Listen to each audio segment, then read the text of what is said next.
So how I do it is the right team members around me. Like example, you're brand new and you go, I'm going to start, Chris. What's the ideal situation? If you're going to plot me in anyone's market tomorrow, I'm going to want to hire an executive assistant and a virtual assistant so I can do just what I need to do to generate revenue. That's how you get stuff done.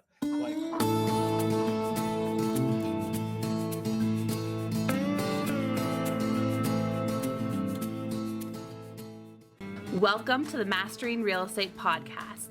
This podcast is for real estate investors and professionals looking to take their real estate game to the next level. Each week, I review the industry's leading real estate books and break down the main lessons that you can apply to your life and business. Then, every other week, I review my own personal lessons learned from flipping over 100 houses and being a full-time real estate investor since 2018. Stay tuned each week so that we can all become masters of real estate together.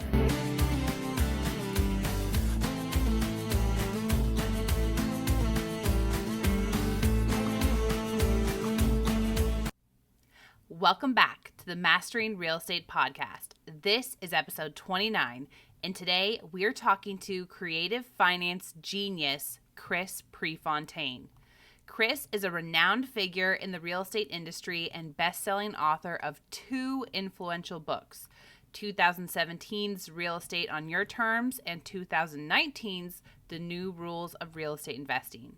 With over 33 years of experience, he has made a significant impact as a real estate investor, and our conversation is full of wisdom.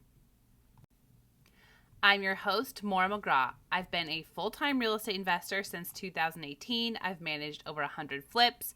I founded and grew a real estate investment firm. I'm a licensed agent here in the state of Alabama, and I live and work in the real estate industry every day. Today, I am honored to introduce our special guest, Chris Prefontaine. Chris is the founder of Smart Real Estate Coach and the host of the Smart Real Estate Coach podcast. Based in Newport, Rhode Island, Chris operates his family business with his son Nick, daughter Kayla, son-in-law Zach, and an amazing team. Together, they mentor, coach, consult, and partner with students nationwide, teaching them the principles and strategies that have made their company successful.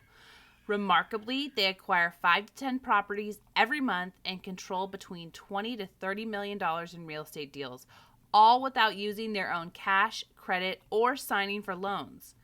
Beyond his professional achievements, Chris is dedicated to giving back to the community. He and his family support several charitable organizations, including the Franciscan Children's Hospital in Brighton, Massachusetts, the Three Angels Foundation in Newport, Rhode Island, and the Wounded Warrior Project. Chris's passion for real estate and his commitment to education and community service make him an inspiring and awesome guest. Welcome to the Mastering Real Estate podcast. I am so excited to have you on the podcast this morning. You bet. I'm happy to be here. Hopefully we can impart some nuggets for everyone. Absolutely. Tell me a little bit about yourself, your background, maybe where you grew up, how you got into real estate investing and entrepreneurship. Let's learn a little bit about you. Sure. I've been at it 33 years. So what I'll do is I'll give you the 10,000 foot view. And if you want to go back, you can peel back more if you want. That way we won't put everybody to sleep. So yeah, I've been in real estate since 1991. I was in Massachusetts, as you just figured out from the accent you said. I started in the building business, more quite different than we're doing now. I had a partner in the field. We built homes. We build them on what we call spot lots. So subdivision, 1 lot left, old neighborhood, 1 lot left. We did a lot of that. Without knowing it, I was in my 20s then, we were buying on terms that I call now creative real estate, but I didn't even know it. And how we did it was we would tie up a piece of land by saying to the owner, hey, we're just going to put a sign out there.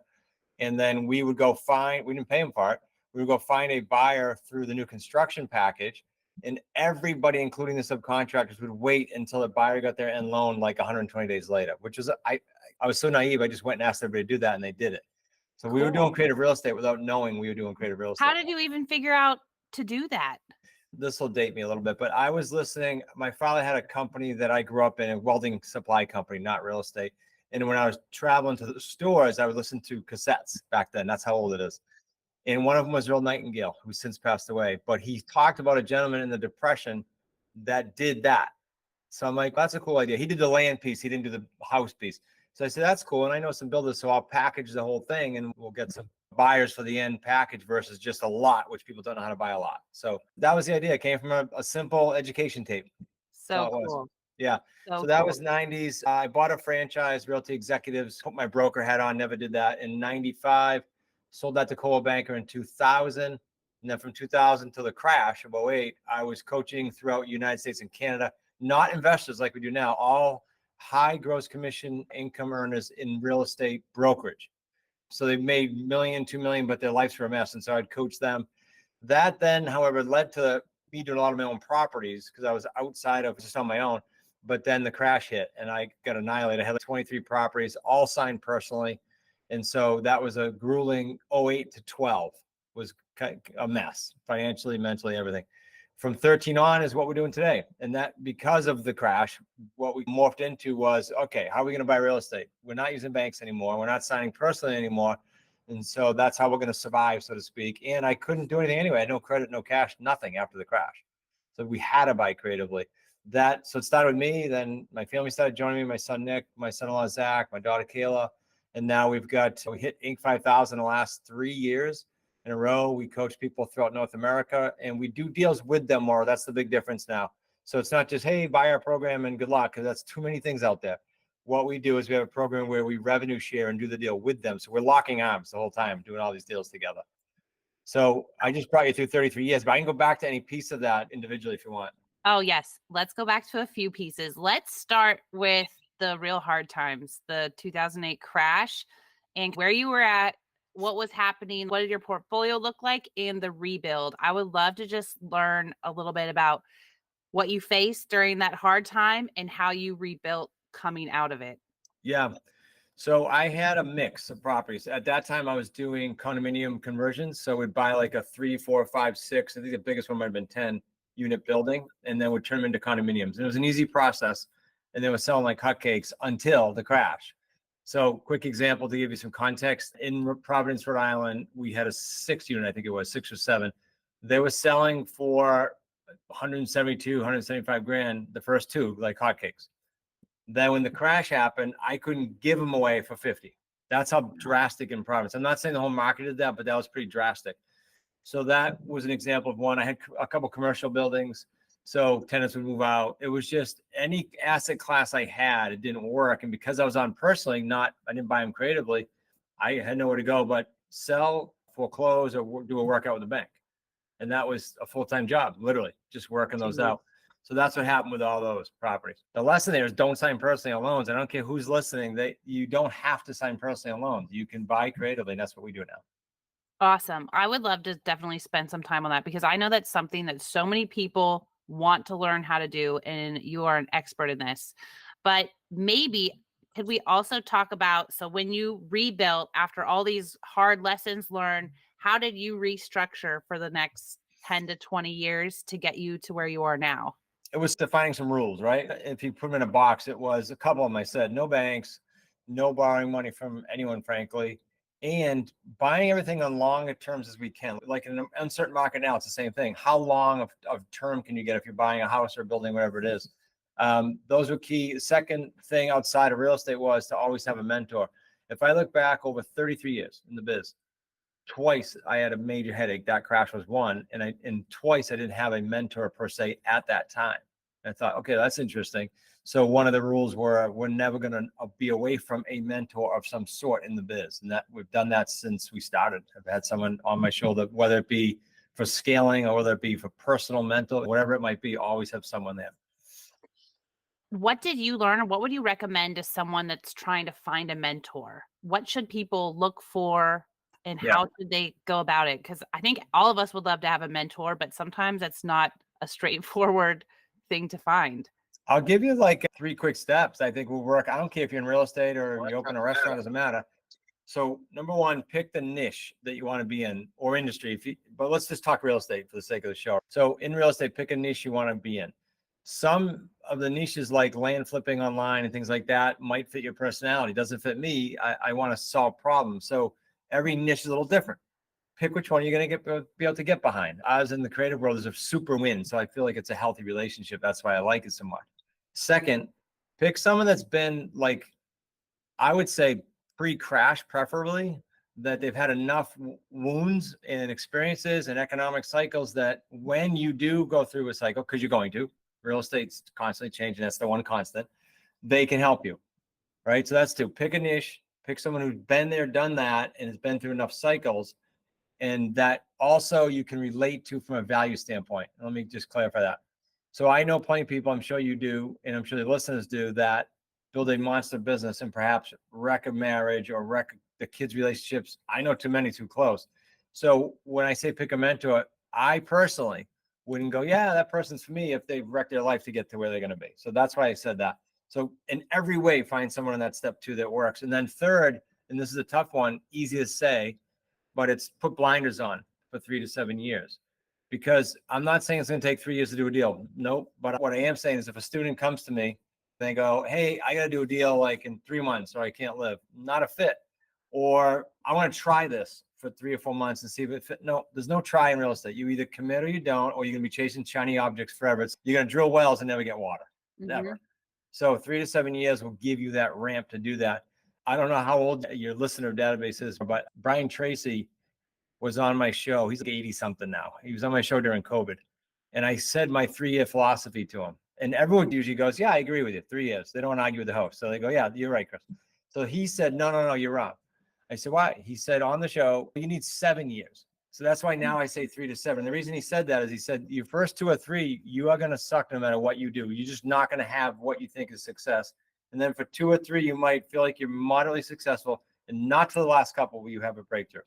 Cool. So I said, okay, I think that's true. So those are 3 simple steps to answer. That was a long answer to your question, but I hope that helped. That is great advice. And personally, I'm in year 7 right now.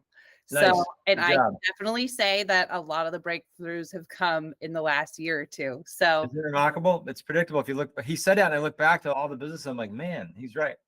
Wow, really good advice. I want to talk a little bit at length about creative financing, because creative financing is one thing that you hear this term thrown out there a lot in the real estate communities. But what the heck does it mean? How does it work? How do we learn it? You have mastered a lot of this. First, can we even just try to define what creative financing is if someone doesn't know? Yeah, it's very broad. As you're saying, there's so many different ways to look at this. So I call it real estate on your terms. That's what my book is. And we'll give this, by the way, to all your listeners later. Just make sure I don't forget and jump off. So real estate on your terms and creative real estate means what? In our world, I'll tell you what it means, and I'll be more broad. Our world means owner finance, lease purchase, or subject to existing financing. That's what it means for us. But in the broader sense, because all those have subsets, it's being able to solve a seller's and or a buyer's problem, or helping them reach a goal that the conventional market can't do, in order to have a successful transaction. Because every transaction is different. Even every owner financing transaction is different. They have a different problem, or they're trying to accomplish a different goal. So in our world, that's the 3 main ways we buy, and that's what we mean by real estate on your terms inside creative real estate.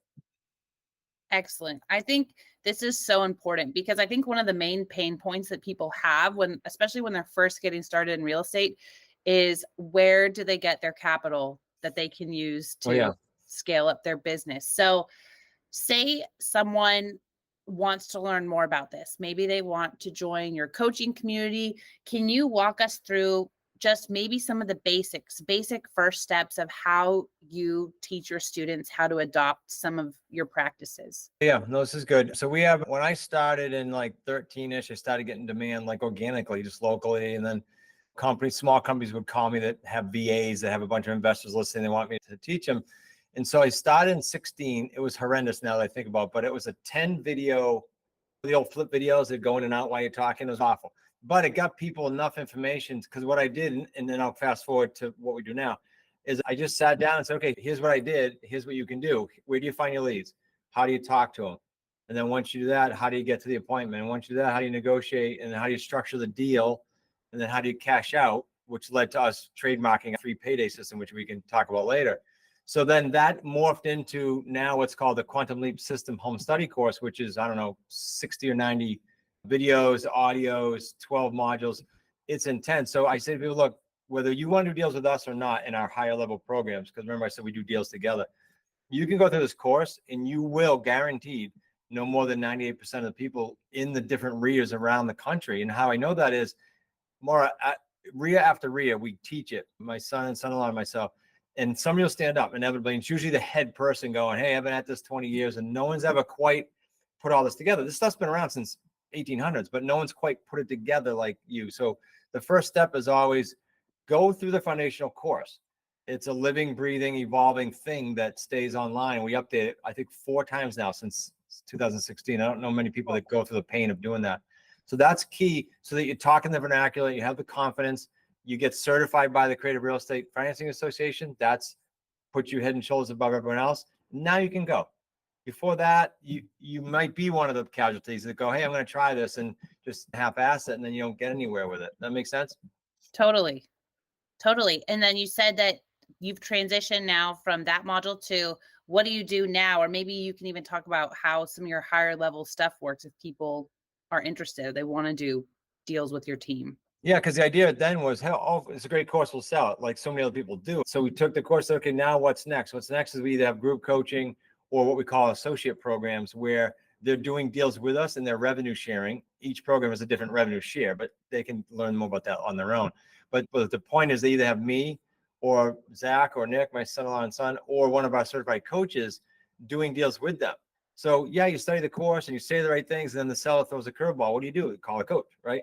So they're constantly doing that. We bring people here in this office, in fact, with small groups, and we'll do calls like all day with them, make appointments. They get to hear us. Like, it's just different when you're in the trenches interactively learning versus studying a course.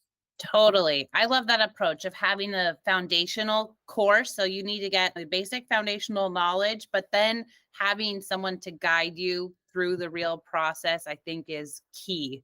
Yeah. Because the knowledge is good. It'll get you to a certain point, but sometimes the application is where people really get lost. I agree 100%. Okay. I have to ask you how it is working with your family, because you work with your 3 kids, right? Yeah, son-in-law, son, daughter. My daughter's a little bit less active, obviously. She's super inactive because 2 kids now. So she just runs events. That's all she does for us. It's great. It wasn't like a plan. Like people say, did you plan this out? It all happened organically. In 2014, to see a quick timeline, I was getting busy with my own personal properties. And I asked Nick, who was a realtor, my son at the time, sharing an office, can you help me just get some of this marketing out there? And that's how that kind of organically happened. And now he helps all the students with the same thing. How do I get these things sold?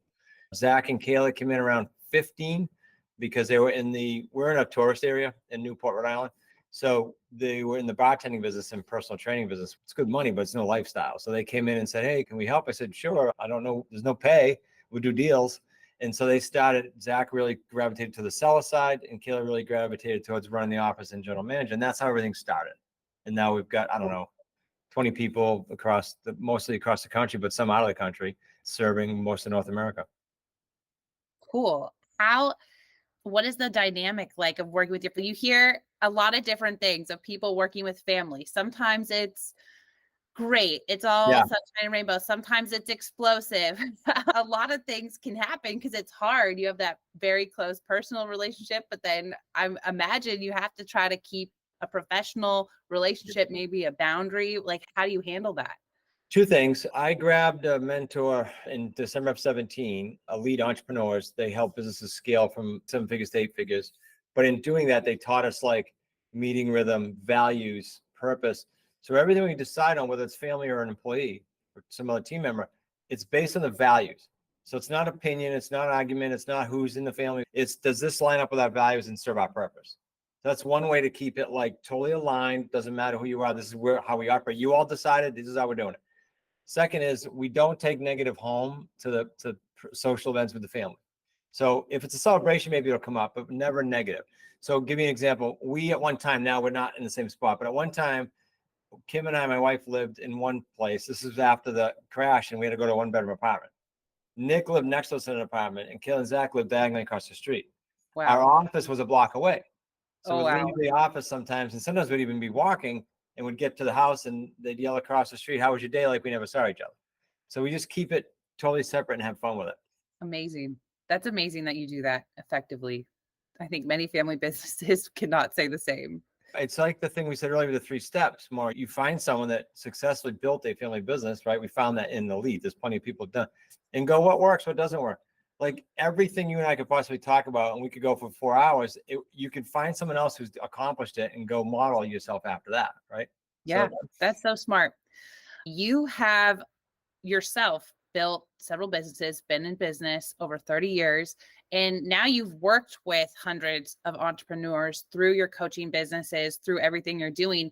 What are some of the common characteristics or traits that you've noticed among successful entrepreneurs and investors over the years? okay, no particular order, because great question. Managing expectations comes to mind, especially in real estate, because there's so much, I'll be polite and say there's just a lot of marketing out there that promise get rich quick tomorrow, a lot. And they're being bombarded. So the ones that see through that and go, hey, I get it. I'm going to build a business here. Entrepreneurship is not easy. And they have the right expectations, hugely successful. Second person I see in our success avatar, people that listen to your podcast, my podcast, because they're avid learners. Like you don't sit down and listen to a 45 or a half hour or 20-minute podcast and not be an avid learner, right? So they tend to be, we get a lot of really higher committed people from podcasting because of the commitment level. People who witnessed or want to be in or were part of a family business because of who we are, that we tend to attract that, and they have success because they latch on to what we're doing.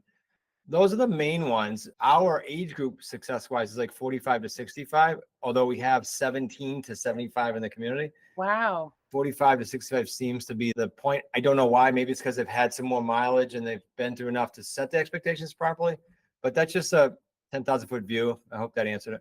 Yeah, great answer. Okay, this is a big question, but now for you looking back over 33 years, are there any key lessons that you've learned that you would impart to someone that's a lot earlier on in their journey? Like main big lessons that stand out over the years, especially maybe if someone's closer to starting and the first years are hard, what advice would you give them? I think the biggest thing I could tell them, like literally if it was family and they were 15 and they want to know what to do, and I would tell them that thing you and I talked about with the 3 steps and the 3 to 7 years, I would change it to 7 to 10. And I would say, make sure you just latched on to someone. We get calls, for example, this is a good way to do it. I think I have 3 interns right now. I didn't seek them out. They called and said, I want to intern with you. And that's smart because they're hanging out with us. They're not paying, frankly. I'll say that publicly because they're interns. I want to help them. There are a whole bunch of people like me that would be glad to take your call, read their book, call them, see a seminar they did, call them. Like plenty of people that do that. So I would just say the mentor thing is the biggest piece, even though we already said it. Cool. Very good advice. Okay, you have tons of stuff going on. You've written 4 books, you run multiple businesses, you're coaching hundreds of people. How do you manage that all? And can you maybe tell us a little bit how you structure your day? Like how do you fit in a day that you need to get done? Yeah, probably the biggest question, even from our associates. It's the team. It's definitely the team. So my mentality had to change on this. I was always a solopreneur prior to 17. Always. And I'll say this not to water it down, but if you're listening to this, you can, what I call muscle it out to get to $1 million in most businesses. You really can. What I mean by muscle it out, meaning more calls, get up earlier, stay up later. Like you can get there to $1 million. And I kept banging my head on that until I understood that a team around you can drag revenue up and it's not an expense. That was the shift I had to do. Oh, I can't add someone's going to cost. No, if you have the right team members, it's going to pull revenue up. So how I do it is the right team members around me. Like example, you're brand new and you go, I'm going to start, Chris. What's the ideal situation? If you're going to plot me in anyone's market tomorrow, I'm going to want to hire an executive assistant and a virtual assistant so I can do just what I need to do to generate revenue. That's how you get stuff done. Like answering emails, social media, scheduling appointments. I don't have time to do that. I don't touch it. Don't know what's going on with it. But an executive assistant, a good one, can do all that. And it's amazing. Awesome. Awesome advice. I would love to know what are your top recommended resources to people, your students, people who look up to you? And these can be books, podcasts, even sometimes social media profiles you might like. Are there any resources that you love that you would recommend people check out? And they can be your own also. Yeah. What comes to mind, I can do my own later. What comes to mind for me, just generally speaking, is it depends. Like we have what's called the genius model, and there's kind of three legs. It's skill sets, right? I got to learn a real estate deal. It's mindset, because that's, as an entrepreneur, you're gonna need that. And then it's systems. So different resources for all those.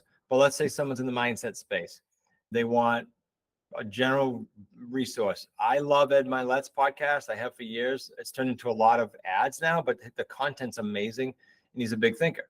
So for me, that works. Jarek Robbins, Tony Robbins' son, I've been coached by him. I would recommend, he coaches people. I recommend him because he's got dad's history and all the stuff he shares with you. Literally are stories about him and his father. It's amazing. On the skill set side, go back to those 3 steps you and I said, pick that niche and then find someone who's done it. Like our YouTube channel, for example, has 400 plus, maybe 500 now, deals that we've posted every Sunday since 2017 or 18. That's a good place to go if you want to learn creative real estate. It doesn't cost you 10 cents. So it just depends on where you are in that genius model and what you're looking for resources. Very cool. What is next for you? What projects are you working on, or what are you excited about right now?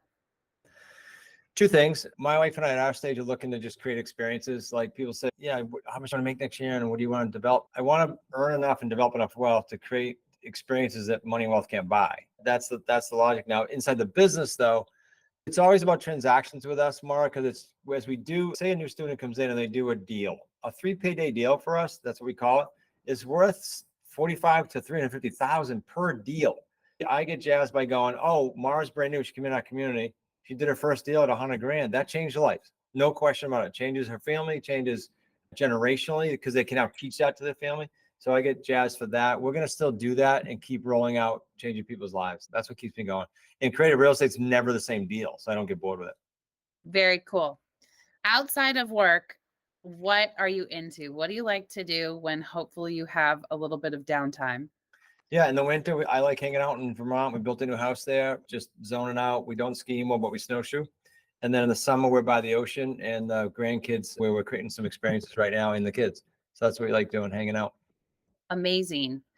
Do you want to tell us a little bit about some of your philanthropic stuff you do? I know that you're involved with the Franciscan Children's Hospital. I think that's I've noticed that among successful people, they usually have an element of philanthropy in their life. Would you want to talk about that a little bit? Sure. Franciscan is where Nick went after his head injury back in, 2003, talking 21 years ago. So we allocate, as a new student comes in and the deal happens, we allocate a small portion to them. It's on automatic, again, because of our experience with it. I think it's good energy, to your point, no matter what. Nick does it separately by himself, and we do it as a company. His story, he's out speaking to brain injury people, and his story is on nickprefontaine.com. It's a cool thing for everybody to see, and that's where we throw a lot of energy. Cool. We'll definitely make sure to put that link in the show. Great. Thank you. People can check it out. All right. Tell us a little bit about where people can get a hold of you, where they can learn more about your course, what you're doing, all the things. I'll give you some links, and they're all free for a reason, Maura. I'm big on free because of what we said earlier with the commitment and the managing expectations. I want people to be able to say, okay, I've gone through a bunch of free stuff. Yes, this is for me. Or it's not for me, thank you. And nobody spent any money and nobody's upset, right? I've got a free master's class. If you can deal with my accent for 55 more minutes, you just go watch this at your own leisure. Nobody's with you. And it goes through A through Z. Just go to smartrealestatecoach.com/master's class. Cool. And then I had promised a book earlier, and we set up a link for your tribe. Just awesome. Go to wickedsmartbooks.com/Maura, just so we know it came from your show. That's a physical book too. And you get those offers that say free book, and then you got to put in shipping. We ship it for free right out of this office. So you'll get a hard copy, and we throw in the bestsellers. There's actually 2 of them. Amazing. Amazing. We will put all those links in the show notes. And I know that you're a busy man and you have a deadline coming up. So I don't want to take any more of your time. This was an amazing conversation. I'm so grateful for you for taking the time to come on the show. Thank you, Maura. I appreciate you having me. Awesome. Well, have a great day. You too. Thank you so much, Chris, for coming on the podcast. That was a wicked good interview. And thank you so much for listening today. This podcast is made possible by Duratus Properties, which is a real estate investment firm here in Alabama. And if you are a real estate professional located in or around the Birmingham, Mobile, or Baldwin County areas, we would love to connect and work with you. Despite the crazy interest rates, we are always looking for properties to buy, and we always want to expand our network of business partners. So send me an email at Maura@DuratusProperties.com or fill out any of the forms on our website so that we can connect. Right now, we are actively looking for more properties to flip and add to our rental portfolio, so make sure to keep us in mind. This concludes today's episode. Thanks again for listening. Make sure to come back next week to learn from Ron Phillips, the master networker and business builder behind RP Capital and Lineage, among many other things. You do not want to miss this one.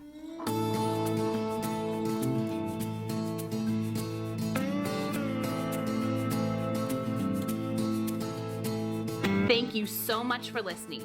Make sure that you are subscribed to the podcast and leave us a rating and review. We are a new and growing podcast, so every rating, review, and share helps immensely. Also, make sure that you're following us on YouTube and social media. You'll get a lot more behind the scenes and content there daily. See you in the next one.